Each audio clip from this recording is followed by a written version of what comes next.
Olá, tudo bem, minha gente? Como é que vocês estão? Então, hoje eu gostaria de conversar com vocês sobre relacionamento tóxico.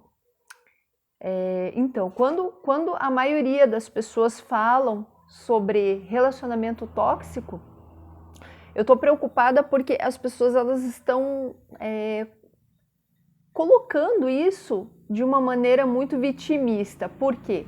Porque estão colocando como se uma pessoa apenas fosse a tóxica da história. Só que veja bem, o nome já diz relação. Então, provavelmente, se uma pessoa está sendo tóxica, a outra está permitindo. E de repente até está sendo tóxica também com a outra pessoa. Está acontecendo ali uma troca de uma química corrosiva, de uma química que está prejudicando um ao outro. Então, é um relacionamento que não é nada saudável. Isso acontece com muita frequência. Então, eu gostaria de colocar esse ponto de vista para você, um ponto de vista diferente. Então, vamos colocar aí as características de um relacionamento tóxico. Provavelmente sempre tem um que domina a relação e a outra pessoa que permite. Então, eu coloquei, listei aqui alguns pontos, né? Normalmente acontecem esses pontos, mas isso não quer dizer que isso é a regra, tá? Então, uma das coisas assim que a gente nota com muita frequência, né, seria a baixa autoestima, despersonalização, angústia, tristeza, desânimo e, por fim, pensamentos suicidas.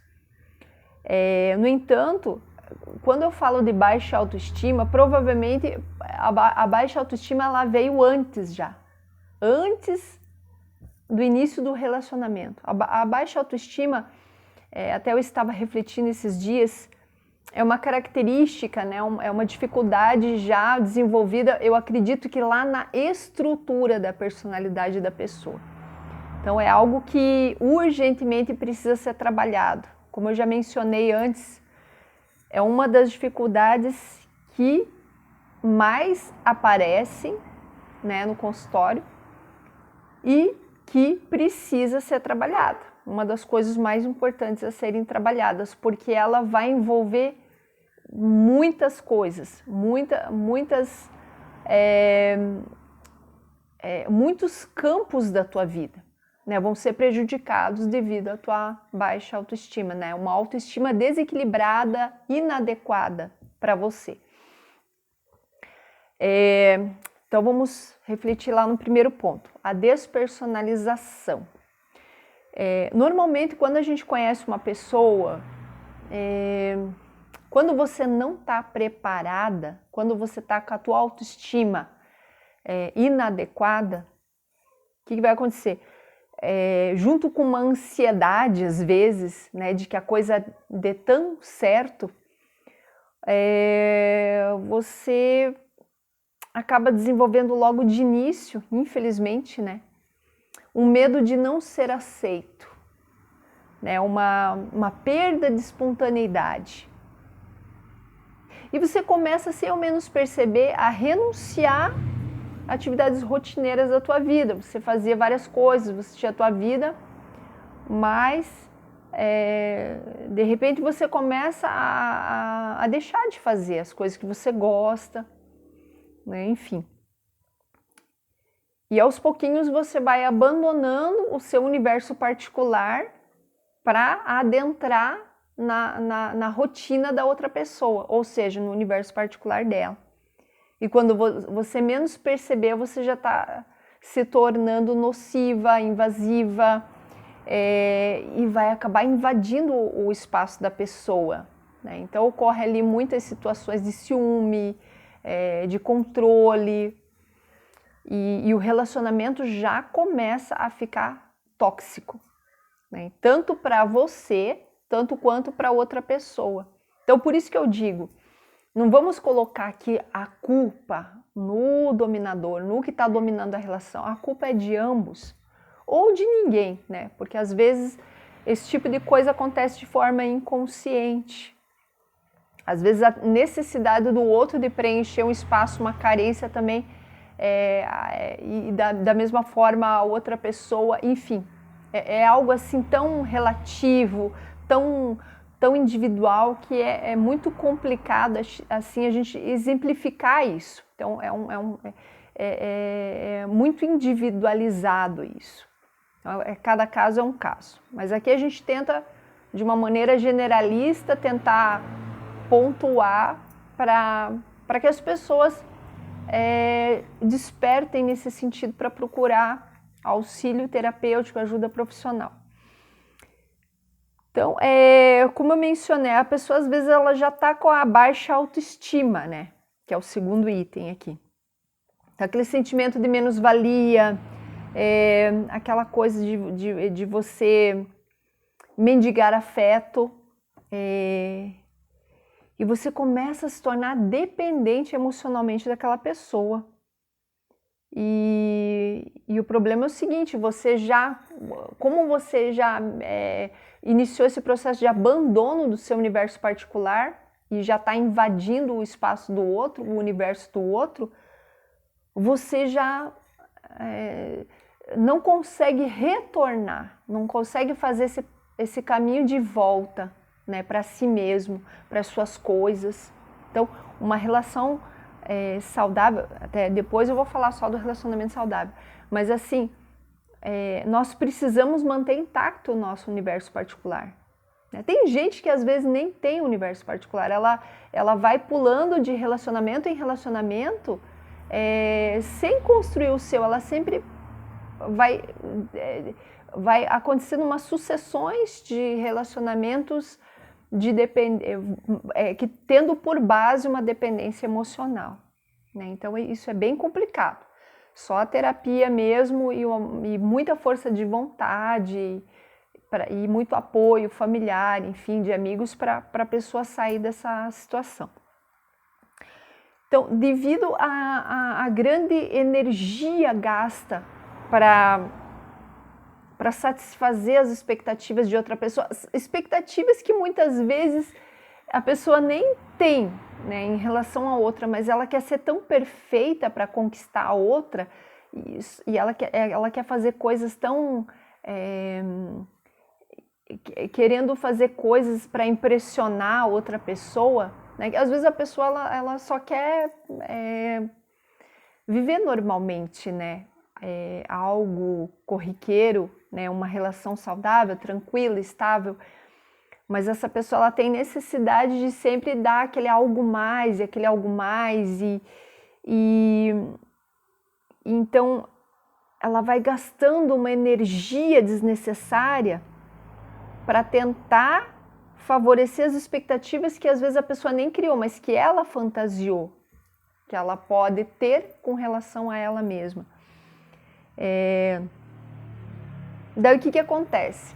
Ela tem ela sente angústia, né? E tristeza e desânimo, aquele sentimento de fracasso e frustração por não conseguir não conseguir alcançar, né? Atender essas expectativas. Claro, tem casos, agora vamos falar aqui dos culpados, né? Tem pessoas que são dominadoras, tem pessoas que realmente nós acabamos por nos relacionar, que realmente se aproveitam da fragilidade do outro, por ele ser mais carente, por ele ter uma autoestima mais baixa.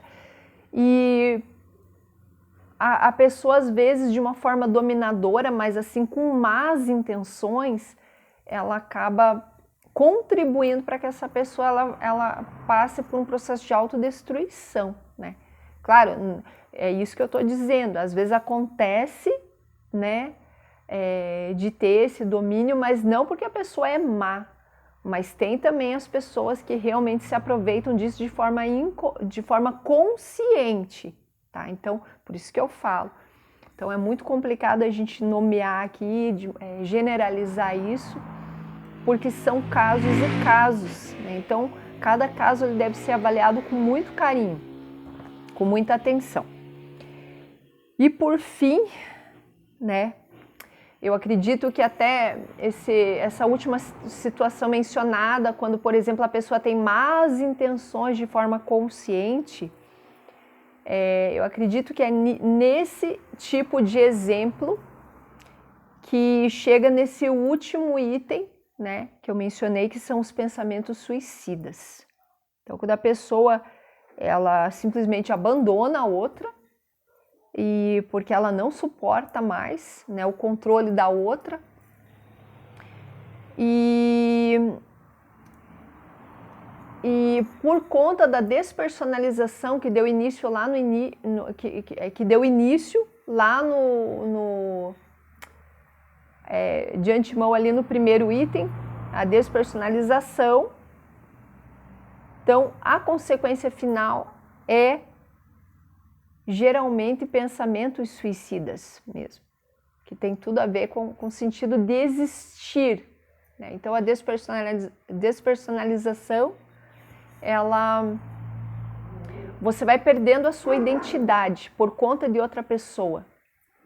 Então, você não consegue retornar ao teu universo particular, porque você já não sabe para onde ir, você está perdido, mesmo que você tente voltar, você não vai encontrar nada ali, porque você destruiu tudo, você vai estar vazio. Então você precisa fazer todo esse processo de restauração do teu eu para você conseguir recomeçar.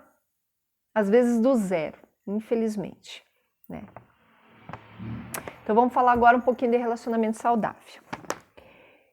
Como que você percebe que realmente vale a pena investir num relacionamento? Então, normalmente você encontra uma pessoa que ela vai fortalecer as tuas características. Não que a gente dependa disso, mas o que vai acontecer? Você vai se sentir tão bem com aquela pessoa, né, que você até descobre características que você não tinha. Aquela pessoa começa a te observar, né, ela gosta tanto de você, ela ama você, a ponto de você começar a perceber que você começa a desenvolver um amor próprio, porque a outra pessoa enfatiza as suas características que às vezes você nem considerava que eram qualidades. Então, acontece esse fortalecimento da personalidade. Então, por sua vez, a autoestima, né? Mesmo que a pessoa tenha um problema de autoestima, se ela tem a bênção, a sorte, a graça de encontrar uma pessoa que fortaleça as características próprias dela, admire, né? Ela vai desenvolvendo a autoestima.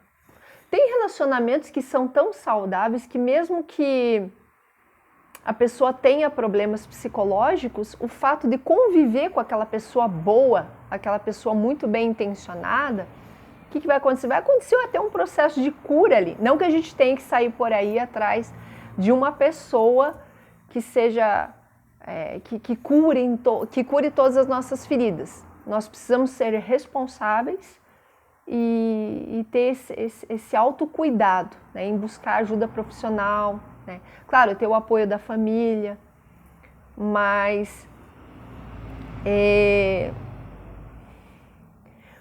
é muito interessante que isso aconteça e a gente saiba também, de certa forma, aproveitar isso, mas não ir atrás disso.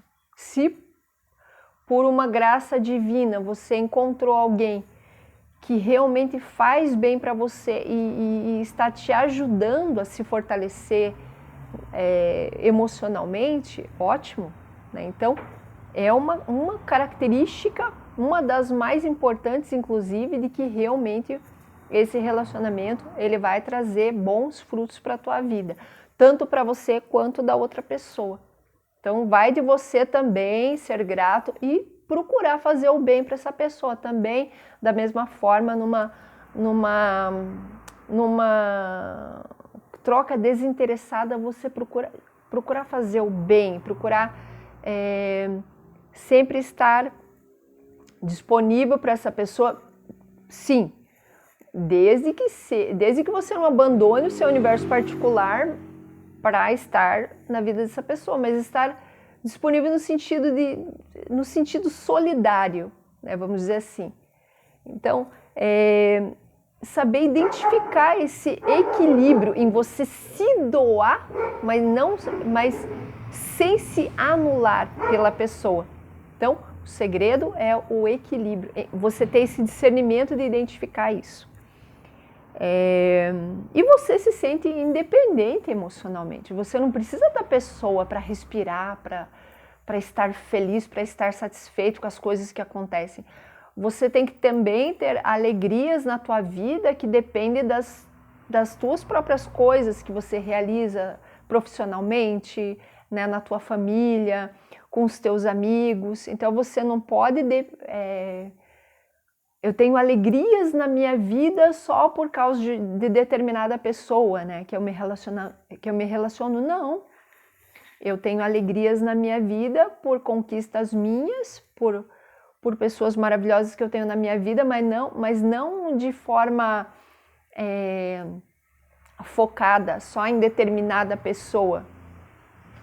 Porque tem muitas coisas boas que acontecem no decorrer da nossa vida que nós nem notamos por conta de que eu tô centralizando tanto essa pessoa na minha vida e me anulando que eu deixo de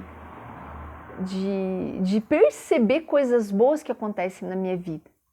Então eu preciso dar atenção, né, para outros setores da minha vida, né? Claro, como eu falei, ser solidária, né, estar presente quando a pessoa precisa, mas de uma forma equilibrada. Então, outra característica é que você percebe que a pessoa ela está fazendo a diferença na tua vida, tá produzindo a relação de vocês está produzindo bons frutos.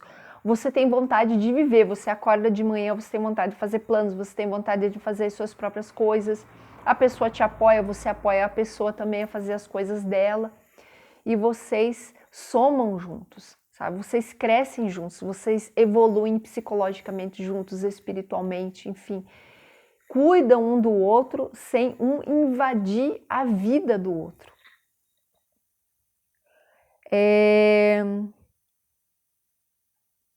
Então, a tua alegria, né, não depende dessa pessoa, mas depende de você. Claro, ela proporciona, ela soma, ela traz momentos de alegria para você, mas ela não é a alegria da tua vida, entende?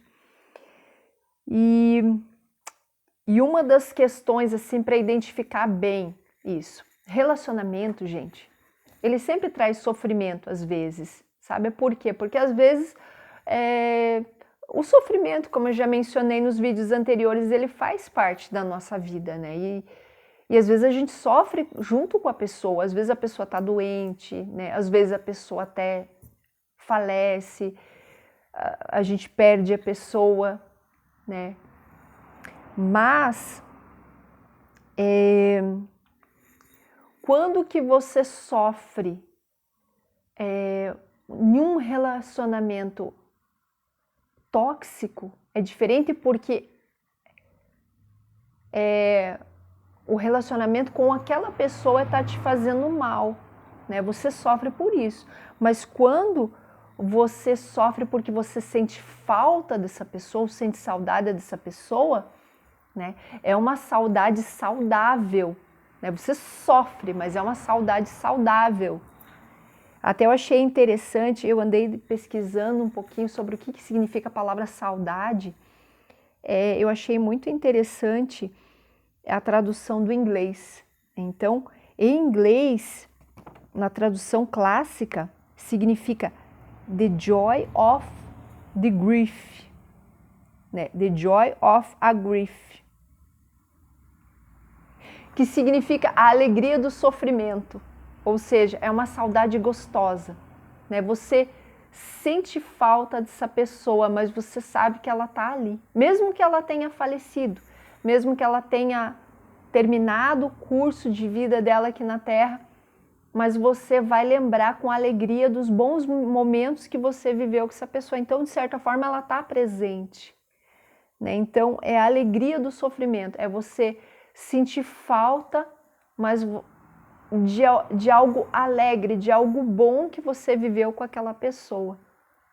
Então, é uma saudade, ou seja, é um sentimento saudável. A saudade é um sentimento saudável, né? Então, é muito diferente quando você se anula, quando você deixa de viver pela outra pessoa. Então, é isso, minha gente.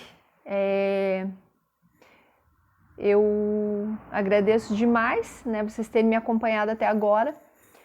E se você acha que de alguma forma isso pode ajudar alguém, né, alguém que está vivendo um relacionamento tóxico, compartilhe esse vídeo, né, se vocês puderem também se inscrever no canal, agradeço de coração, tá bom? Então passem para frente aí, até a próxima, um beijo para vocês.